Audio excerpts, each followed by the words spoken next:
Emmy nominations came out on Tuesday, and the winners will be announced on September 14th. There are a lot of familiar faces, a few new ones, and a few new old ones. Severance and The Studio, both from Apple TV+, were the most nominated shows on the drama and comedy sides, respectively. Severance received 27 nominations, and The Studio received 23. Of those Severance nominations, 9 were for actors. Of the Studio nominations, 10 were for actors, including quite a run through the guest actor categories, where 5 men and 1 woman were nominated. The Studio and Severance were both very well-reviewed shows, too, but when you look at totals, it helps to have a lot of famous faces people admire. The supporting actor in a comedy series category has a couple of nice surprises. It will always be annoying that the Emmys never paid much attention to the beautiful, funny Somebody Somewhere on HBO. But in the show's final year of eligibility, at least, they found room to recognize Jeff Hiller, who played Joel, and who gave one of the most distinctive, heartfelt, big-hearted performances of the season. They also recognized an up-and-comer named Harrison Ford, his first Emmy nomination ever for his great work in Apple TV+'s Shrinking, which was one of the most disappointing snubs last time around. The streaming players are always shifting.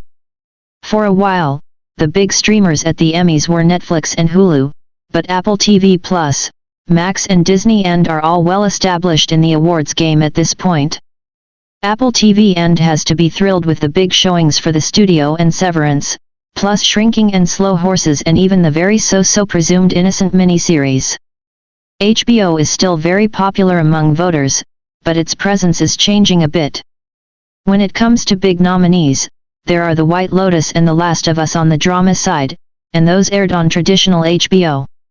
But then there's The Pitt in drama series, and Hacks in comedy, and those were on Max, or what was then Max. In other words, they were streaming only. An outlier, The Penguin, which is competing in the limited/anthology series category, was developed for Max but ultimately did air on HBO.